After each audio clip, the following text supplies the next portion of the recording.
pre-loved market, it is used. It is used. It has scratches.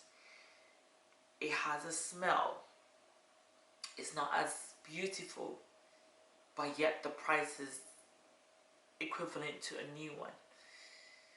But you don't have the patience to wait for a new one. So what are you going to do? I always say, look into it. My titties purple, they plastic. Yep. I like my money Jurassic. This pussy pop back elastic. You bitches don't want no static. Catch one of you hoes in traffic. Flip one of you bitches gymnastic. Hit and run is my tatty. Y'all be reaching, I'm grabbing. Wait, nigga, I'm bagging. Welcome back to my channel. For those of you passing by for the first time, my name is Kristen Honey, and here in this channel we discuss everything to do with luxury, beauty, and lifestyle. If this is something that you like and this is something that you're interested in, please like, comment, and subscribe. And please don't forget the notification bell to remind yourself every time I post a video.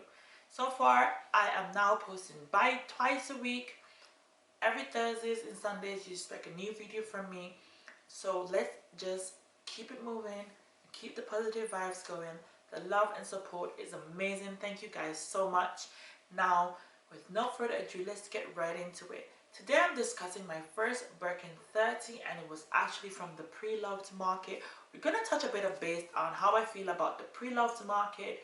How great is it, you know, being able to score something pre-loved, and what made me get into it. So let's get right into it. So with no further ado, we're talking about here my Birkin 30 in the color. Let me show you guys her. Let me unbox her for you guys again one more time. Obviously this is pre-loved, and I have managed to get her some lovely tweedies as well. So here you guys would see my Birkin 30 in the color Jeune de Naples, which is a beautiful soft yellow that, depending on the lighting, it might look a bit, how do you say, a bit soft, like a soft pastel color, pastel-y color. And this was from the pre-loved market. What made me get into getting this bag, right? So let's jump right into it. In the beginning, early of I think it was late 2019, early 2020. I've let you come to my house, but like, oh, pandemic. I decided to go to Miami, and I came across this shop. I'm not gonna call the names or say what I got it because I'm not giving free promo, unfortunately. Yeah, so I passed by this store and I saw that they were doing pre-loved items. It was a bit pricey, and I was like, you know what, I'll probably give it a talk to see. The lady explained me, and I, you know, went through the stuff, and I was like, you know what, it seems to be quite good quality. She said, you know what, sometimes we get stuff in and that people don't want anymore, or people just want to get rid of, and we kind of get really good quality stuff, and you know, hardly used, barely used. Some still have their stickers on there and stuff like that, and you know, it's actually a great thing. So I end up, you know, doing my research. I did my research for a while. I contemplated about it because I came across some scary videos and some scary information as to, you know, people that have been scammed before. I myself have been in a situation like that before, but that's a story for another day. And you know, I continued doing my research about this company, and I've realized that they're known, they have different branches, you know, they're very good in reselling and stuff like that. So after I've done my research, I've also looked into what if they have their authenticators. So evidently you would know that, okay, cool, it's always good to have a second look. So I decided to get a bag, not actually explored the pre-loved market. If I'm looking for something vintage, something that I know that I would never get, something that I know is hard to get, the resale market is definitely the way to go for me. Whereas to knowing that you can get a Birkin brand new, store fresh, brand new in box for equivalent half of what they're reselling for, it's a good feeling. But do you have the patience for that? Do you have, you know, what it takes to actually continue and play the Hermes game, as they would say to some people? Some people don't. However, me exploring the second-hand market had nothing to do with you know, the Hermes game or Impatience. It's just something that I wanted to try for myself. So after doing my research, after being on my P's and Q's about this store, after thinking, you know, how I can go about getting this bag, getting my family members to do me the huge favor of going to pay for this bag in person and getting this bag for me, was all something that I wanted to experience. And then obviously the wait time. I think it would have been more of a less of a wait time had COVID not happened, but unfortunately COVID happened, so it was a bit more of a longer wait time for me. But I was happy to know the fact that I got her, and I was happy to know the fact that she actually was just here sitting, waiting on me, waiting to come to the UK. So for me, exploring that secondhand market was something that I felt like I wanted to just experience for myself, not for anybody else to go. And it was a really good experience. And would I do it again? Yeah, definitely. If I had to go online and I could see, then I could source and I could see that I could get pieces to, you know, at really good prices and really good conditions, I probably would, you know. I don't see why I wouldn't, but it's not my to-go-to. It is something that I probably would try again if it must be, if needs be, or if I come across something that is worth the price, you know, in a really, really good condition. Because the condition she is in is immaculate for, you know, something. And the thing about it is she has little veins going on.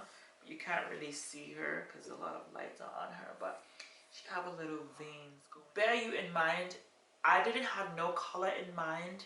I didn't had nothing. I just felt as though like I just want to have the experience of purchasing a pre-loved, pre-owned Birkin 30 in the second-hand luxury market. So that was in my head, and that was I was pretty much going after.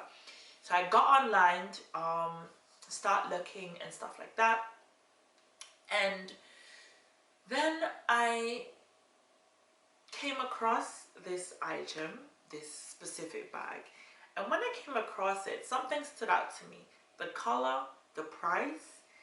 And at the time I was like, this is a really lovely bag. So I keep looking through other colors, and I'm seeing that other colors is a bit expensive, some a bit more, some, you know, and I just keep looking at what the different options are. And I messaged a good friend of mine in Miami, and I said, is it a possibility that I could PayPal you funds to be able to purchase this bag for me and send it to me? She was like, she can't do it, she don't want to take the risk. And I was like, okay, understandable. So I get a really, really close family member to do me the favor, and we end up getting the bag, and I end up waiting a lot for the bag because lockdown happened. So when lockdown happened, I was like, okay, you know what, there's no point sending it. Customs is going to be really expensive and it's a risk. She wanted to come to the UK so bad, and I was like, okay, let's just wait and see what plays out for the lockdown. Lockdown came off, UK opened up a bit, you know, borders free up, and even though after purchasing the bag, I still end up waiting approximately 4 to 5 months before I can get her. When I actually got her, I was really, really, really super duper excited, because first it was, you know, my first purchase, my first Birkin 30, and also it was pre-loved, so I get to deal with the pre-loved market. At the time, I think it worked out to be about £2,500 more than what it retailed for, but converting it to their money,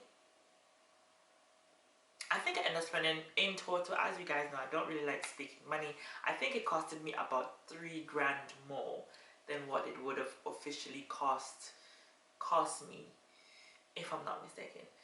So it wasn't bad of a premium to pay for what it was listed for, and the condition it was in was quite pristine.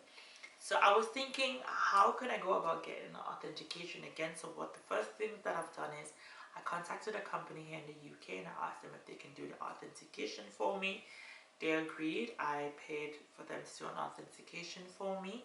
They came back with the results of the bag is authentic, which I was more than happy about.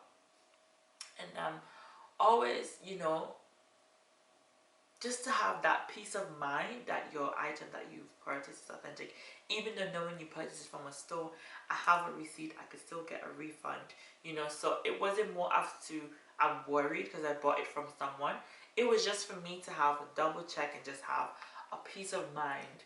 And you know, there's a lot of ways to double check and to re-authenticate a bag. I always trust no man. You could be the biggest company, you could make a mistake, especially these big companies that deals with hundreds and thousands of bags on a daily. One bag could pass through, one bag could slip through. So just always give yourself the benefit of the doubt and to just keep that doubt out of your mind. No matter which company you ever deal with, my advice, sole advice to you guys is always make sure you always double authenticate it. So always get the authentication company in your neighborhood near you that you trust.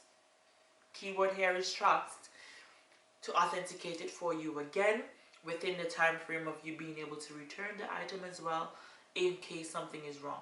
I have seen things go wrong with biggest of bag collectors and biggest of people that purchase these items. So I just always, just for peace of mind, I've always just said to myself, if I'm to buy something on the pre-loved market, I am going to always have a second opinion by someone that I believe in and I trust. There's a lot of other ways you can cover authenticating it as well. Another level of authentication is you cannot walk into Hermes boutique and ask them to authenticate a bag for you because they would not do it. I think the best way to do it would be to send the bag off for a spa, and once they receive the bag and you get an email saying that the bag, you know, is being sent off to Paris and Paris will do it, this is the amount it would cost. I think by then you would know, okay, your bag is authentic. By you receiving that email and receiving your item back, your baby bag fully cleaned, I think that is also a great sign to know that your bag is actually authentic. So if you don't want to pay someone to authenticate it and you would like to go the other route of having it being sparred at Hermes, that is the other way. I personally would have it authenticated first because it's less of a expenditure, and then from there, once you get it authenticated there, just for extra coverage and extra, you know, surety, send it off to Hermes and have it sparred, and therefore you would have no more issues and nothing to actually worry about. So that for you guys was pretty much sums up of my experience having a pre-loved bag, purchasing a pre-loved bag in the pre-loved market. I love her to bits. I had to get some cute twirlies for her. I got some special editions twirly for her because I just wanted to also mark the fact that it is not only my first Birkin 30, but also she is my first Birkin purchased in the pre-loved market. As I said, most of my collection and everything in my collection, I like it to have a meaning that is valuable to me, because not only would I appreciate the item more, it has a sentimental value to me. So with that being said, guys, thank you guys for tuning in today. I hope this video was helpful and informative, and I can't wait to see you guys next time. This pussy pop back elastic. You bitches don't want no static. Catch one of you hoes in traffic. Flip one of you bitches gymnastic. Hit and run is my taddy. Y'all be reaching, I'm grabbing. Wait, nigga, I'm bagging.